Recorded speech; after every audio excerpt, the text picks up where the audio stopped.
আসসালামু আলাইকুম। আপনারা আবারও দেখতে পাচ্ছেন যে স্বাস্থ্য ও পরিবার কল্যাণ মন্ত্রণালয় অর্থাৎ পরিবার কল্যাণ মন্ত্রণালয় আবারও বিশাল একটি নতুন নিয়োগ বিজ্ঞপ্তি প্রকাশ করা হয়েছে। পরিবার কল্যাণ মন্ত্রণালয় একটি প্রকাশ করেছে, মূলত দেখতে পাচ্ছেন দেওয়া ছিল হচ্ছে একটি প্রকাশ করা হয়েছে 5/5/2024 সাল খ্রিস্টাব্দে নিয়োগটি প্রকাশ করা হয়েছে। আজকে আমি এখানে যে বিষয় নিয়ে বিস্তারিত আলোচনা করব।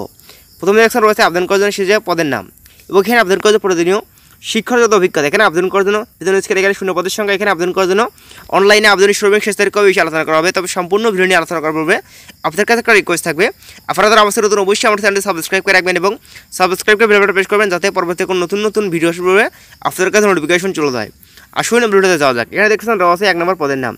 দেখতে পাচ্ছেন সিটি হলে দেওয়া হতে আমরা দেখি সেটি 1 নম্বর পাশে হচ্ছে পরিসংখ্যান ভিত্তিক। এখানে 1 নম্বর পদ, এখানে শূন্য পদে 5 জন লোক নিয়োগ করবে। 1 নম্বর পদে এখানে আবেদন করার জন্য বেতন স্কেল দেওয়া হচ্ছে গ্রেড 14 অনুযায়ী বেতন হবে 1 নম্বর পদের ক্ষেত্রে। এখানে আবেদন করার জন্য প্রয়োজনীয় শিক্ষাগত অভিজ্ঞতা।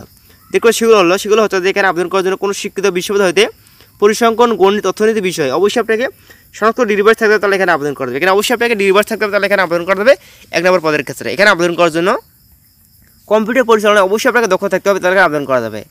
তারপর একজন রয়েছে 2 নম্বর পদ, সেটি হলো 60 মুদ্রার খনির কাম কম্পিউটার অপারেটর। এখানে শূন্য পদে 1 জন লোক নিয়োগ করবে 2 নম্বর পদে। এখানে আবেদন স্কেল হচ্ছে গ্রেড 14 অনুযায়ী বেতন হবে 2 নম্বর পদের ক্ষেত্রে। এখানে আবেদন করার জন্য কোনো শিক্ষিত বিশ্ববিদ্যালয় হতে অবশ্যই আপনাকে ডিগ্রি পাস থাকতে, তাহলে এখানে আবেদন করা যাবে। এখানে আবেদন করার জন্য কম্পিউটার ব্যবহারের ক্ষেত্রে ওয়ার্ড প্রসেসিং, ডাটা এন্ট্রি ও টাইপিং ইত্যাদি সর্বনিম্ন গতি বাংলায় প্রতি মিনিটে 25 শব্দ এবং ইংরেজিতে প্রতি মিনিটে 30 শব্দ গতি থাকতে হবে, তাহলে এখানে আবেদন করবে 2 নম্বর পদে। তারপর একজন রয়েছে 3 নম্বর পদ, সেটি হচ্ছে কীট তথ্যদীয় টেকনিশিয়ান। এখানে শূন্য পদে 1 জন লোক নিয়োগ করবে 3 নম্বর পদে। এখানে আবেদন করার জন্য গ্রেড 15 অনুযায়ী বেতন দেওয়া হবে এখানে চাকরিরত অবস্থায়।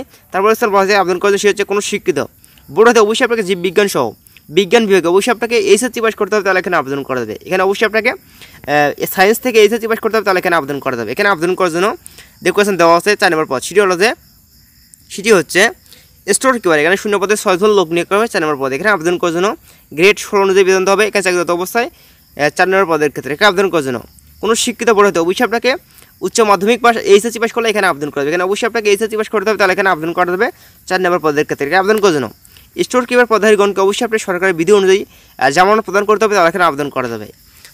তারপর একজন রয়েছে 5 নম্বর পদ, সেটি হলো অফিস সহকারী কাম কম্পিউটার মধ্যক্ষণ। এখানে শূন্য পদে 5 জন লোক নিয়োগ করবে 5 নম্বর পদে। এখানে আবেদন করার জন্য গ্রেড 16 অনুযায়ী বেতন দেবে চাকরিরত অবস্থায় 5 নম্বর পদের ক্ষেত্রে। এখানে আবেদন করার জন্য কোনো শিক্ষিত বোর্ড হতে অবশ্যই আপনাকে এইচএসসি পাস করতে হবে, তাহলে এখানে আবেদন করবে 5 নম্বর পদে। এখানে আবেদন করার জন্য করার ক্ষেত্রে কম্পিউটার ব্যবহারের ক্ষেত্রে word processing, data entry, control এবং টাইপিংয়ের সর্বনিম্ন গতি দেখতে পাচ্ছেন বাংলায় প্রতি মিনিটে 20 শব্দ এবং ইংরেজিতে প্রতি মিনিটে 20 শব্দ গতি থাকতে, তাহলে এখানে আবেদন করা যাবে 5 নম্বর পদের ক্ষেত্রে। এখানে আবেদন করা যাবে 6 নম্বর পদ, সেটি হলো যে স্বাস্থ্য সহকারী। এখানে শূন্য পদে 146 জন লোক নিয়োগ করবে 6 নম্বর পদে। এখানে আবেদন করার জন্য গ্রেড 16 অনুযায়ী বেতন হবে এখানে চাকরিরত অবস্থায় 6 নম্বর পদের ক্ষেত্রে। আবেদন করার জন্য কোনো শিক্ষিত বোর্ডের অবশ্যই আপনাকে এইচএসসি পাস করতে হবে, তাহলে এখানে আবেদন করা যাবে 6 নম্বর পদের ক্ষেত্রে। এখানে আবেদন করার জন্য তারপরে রয়েছে 7 নম্বর পদ, সেটি হলো যে ড্রাইভার। এখানে শূন্য পদে 5 জন লোক নিয়োগ করবে 7 নম্বর পদে। এখানে আবেদন করার জন্য কোনো শিক্ষিত বোর্ড হতে অবশ্যই আপনাকে জিএসসি বা 8ম শ্রেণী পাস করলে এখানে আবেদন করবে।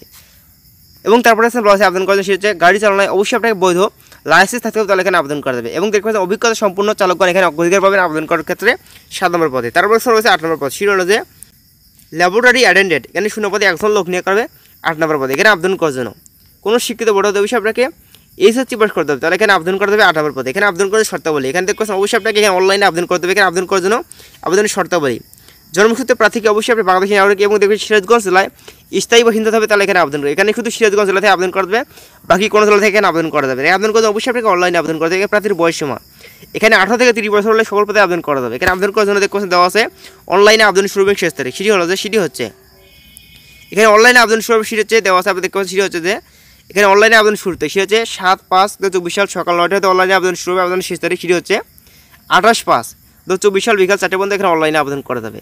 ধন্যবাদ ভিডিওটি দেখার জন্য। আসসালামু আলাইকুম।